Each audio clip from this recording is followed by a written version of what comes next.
Y yo, aparte de la ley, vivía en un tiempo, mas cuando vino el mandamiento, revivió el pecado y yo morí. Cuando vio la naturaleza espiritual de la ley, se le mostró el pecado en todo su horror, y su estimación propia se desvaneció. No todos los pecados son de igual magnitud delante de Dios. Hay diferentes de pecados a su juicio, como la hay en juicio de los hombres. Sin embargo, aunque este o aquel acto malo pueda parecer trivial a los ojos de los hombres, ningún pecado es pequeño a la vista de Dios. El juicio de los hombres es parcial e imperfecto, mas Dios ve a todas las cosas como son realmente. Al borracho se le desprecia y se le dice que su pecado se excluirá del cielo, mientras que demasiado a menudo el orgullo, el egoísmo y la codicia no son reprendidos. Sin embargo, son pecados que ofenden en forma especial a Dios, porque contrarían la benevolencia de su carácter, ese amor abnegado que es la misma atmósfera del universo que no ha caído.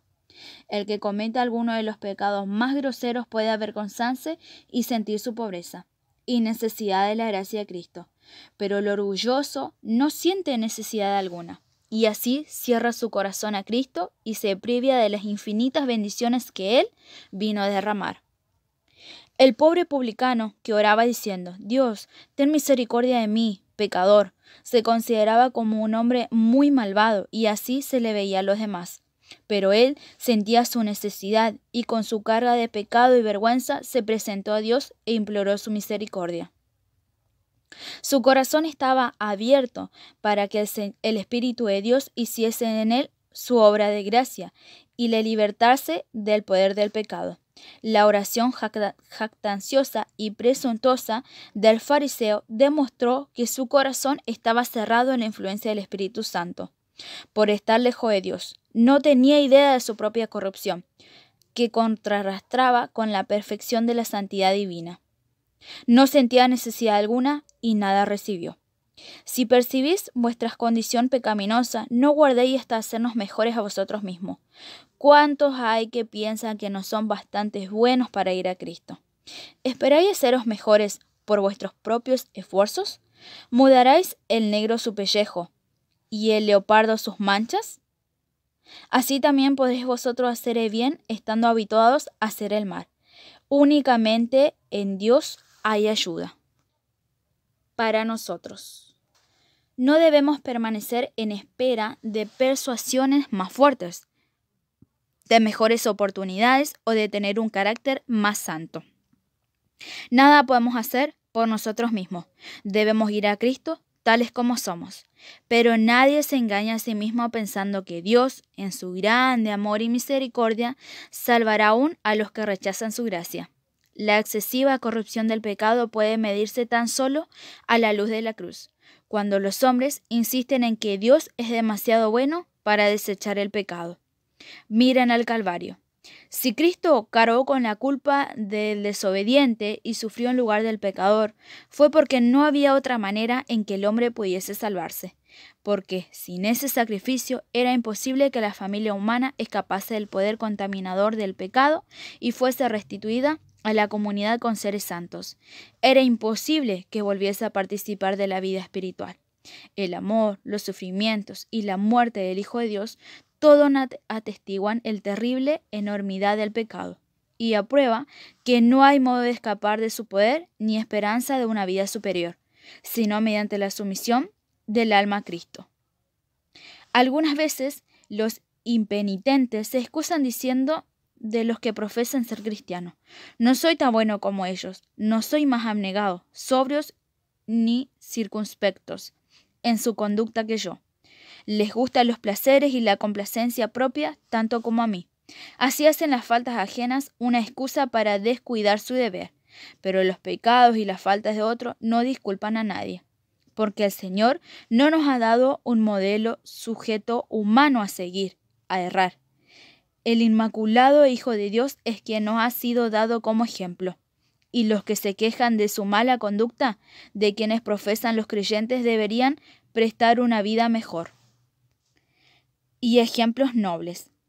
Si tienen un concepto tan alto de lo que un cristiano debe ser, ¿no es su pecado tanto mayor? saben lo que es correcto y sin embargo rehúsan hacerlo. Tener cuidado con las dilaciones. No posterguéis la obra de abandonar nuestros pecados y buscar la pureza del corazón por medio del Señor Jesús. En esto es donde miles y miles han errado a costa de su perdición eterna.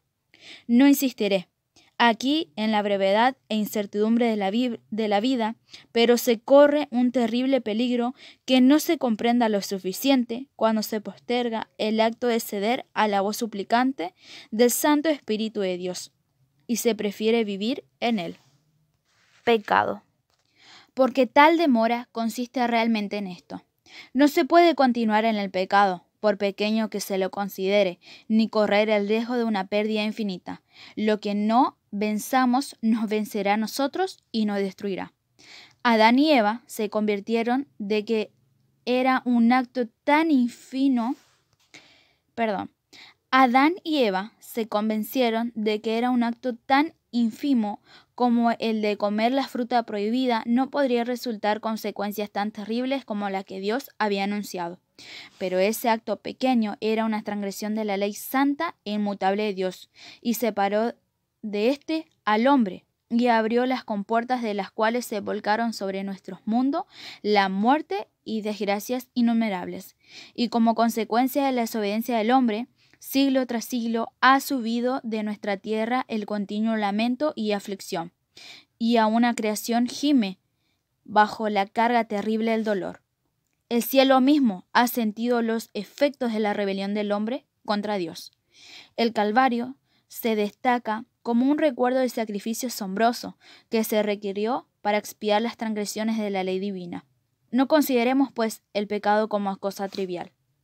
Toda transgresión, todo descuido o rechazamiento de la gracia de Cristo obra indirectamente sobre nosotros, endurece el corazón, deprava la voluntad y entorpece el entendimiento. Y no solo os vuelve menos inclinados a ceder, sino también menos capaces de oír las tiernas súplicas del Espíritu de Dios. Muchos están apaciguando su conciencia inquieta con el pensamiento de que pueden cambiar su mala conducta cuando quieran, de que pueden tratar con ligereza las invitaciones de la misericordia y sin embargo seguir sintiendo las impresiones de ella. Piensan que después de menospreciar al Espíritu de gracia, después de echar su influencia del lado de Satanás, en un momento de externa necesidad puede cambiar su modo de proceder. Pero esto no se logra tan fácilmente. La experiencia y la educación de una vida entera han amoldado de tal manera el carácter que pocos desean después recibir la imagen de Jesús. Un solo rasgo malo en el carácter, un solo deseo pecaminoso, persistentemente albergado, neutraliza con el tiempo todo el poder del Evangelio. Cada vez que uno cede al pecado, se fortalece la aversión del alma hacia Dios. El hombre que manifiesta un descreído atrevimiento o una estólida indiferencia hacia la verdad no está sino cegando la cosecha de su propia siembra.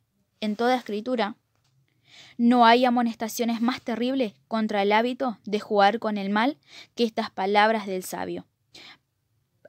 Prenderán al impío sus propias iniquidades. Cristo está listo para libertarnos del pecado, pero no fuerza la voluntad, y si ésta, por la persistencia de la transgresión, se inclina por completo al mal y no deseamos ser libres ni queremos aceptar la gracia de Cristo, ¿qué más puede Él hacer? Al rechazar deliberadamente su amor, hemos labrado nuestra propia destrucción. He aquí, ahora es el tiempo acepto. He aquí, ahora es el día de salvación. Hoy, si oyereis sus voz, no endurezcáis vuestros corazones. El hombre ve lo que aparece, mas el Señor ve el corazón. El corazón humano, con sus encontradas emociones de gozo y de tristeza, el extraviado y caprichoso corazón mora de tanta impureza y engaño. El Señor reconoce sus motivos, sus mismos intentos y designios. Id a Él con vuestras almas manchadas tal cual está, como el salmista, abrid sus cámaras al ojo que todo lo ve, exclamando: escudriñad, oh Dios, y conocer mi corazón. Ensáyame y conoce mis pensamientos, y ve si hay en mí camino malo, y guíame en el camino eterno. Muchos aceptan una religión intelectual, una forma de santidad, sin que el corazón esté limpio. Sea vuestra oración: crea en mí, oh Dios, un corazón limpio, y renueva un espíritu recto dentro de mí. Ser leales con vuestras propias almas, ser tan diligentes, tan persistentes como lo seáis si vuestras vidas mortal estuviese en peligro. Este es un asunto que debe decirse entre Dios y vuestra alma, y es una decisión para la eternidad. Una esperanza supuesta que no sea más que esto llegará a ser vuestra ruina. Estudiar la palabra de Dios con oración. Ella os presentará en la ley de Dios y en la vida de Cristo los grandes principios de la santidad, sin la cual nadie verá al Señor. Convence de pecado, revela plenamente el camino a la salvación. Prestar atención como a la voz de Dios hablando a vuestra alma. Cuando veáis la enormidad del pecado, cuando veáis cuándo sois en realmente, no os entreguéis a la desesperación, pues a los pecadores es a quien Cristo vino a salvar. No tenemos que reconciliar a Dios con nosotros, sino que, oh maravilloso amor, Dios estaba en Cristo, reconciliando consigo mismo al mundo. Por su tierno amor está atrayendo así los corazones de sus hijos errantes. Ningún padre, según la carne, podría ser tan paciente con las faltas y los yerros de sus hijos, como lo es Dios con aquellos a quien trata de salvar. Nadie podría arguir más tiernamente con el pecador. Jamás enunciaron los labios humanos invitaciones más tiernas que las dirigidas por él al extraviado. Todas sus promesas, sus amonestaciones no son sino la expresión de su amor inefable. Cuando Satanás acude a decirte que eres un gran pecador, alza los ojos a tu Redentor y habla de tus méritos, de sus méritos. Lo que te ayudarán será mirar a la luz. Reconoce tu pecado, pero di al enemigo que Cristo Jesús vino al mundo para salvarte de los pecadores y de los pecados, para salvar a los pecadores, y que pueda ser salvo por la incomparable amor. El Señor Jesús hizo una pregunta a Simón con respecto de dos deudores. El primero debía a su Señor una suma pequeña y el otro una muy grande, pero él perdonó a ambos. Y Cristo preguntó a Simón: ¿cuál deudor amaría más a su Señor? Simón contestó: aquel quien más perdonó. Hemos sido grandes deudores, pero Cristo murió para que fuésemos perdonados. Los méritos de su sacrificio son suficientes para presentarlos al Padre en nuestro favor. Aquellos a quien ha perdonado más le amarán más, y estarán más cerca de su trono para alabarle por su grande amor y sacrificio infinito. Cuando más plenamente comprendemos el amor de Dios, mejor percatamos de la pecaminosidad del pecado. Cuando vemos cuán larga es la cadena que se nos arrojó para rescatarnos, cuando entendemos algo del sacrificio infinito que Cristo hizo en nuestro favor, nuestro corazón se derrite de ternura y contrición.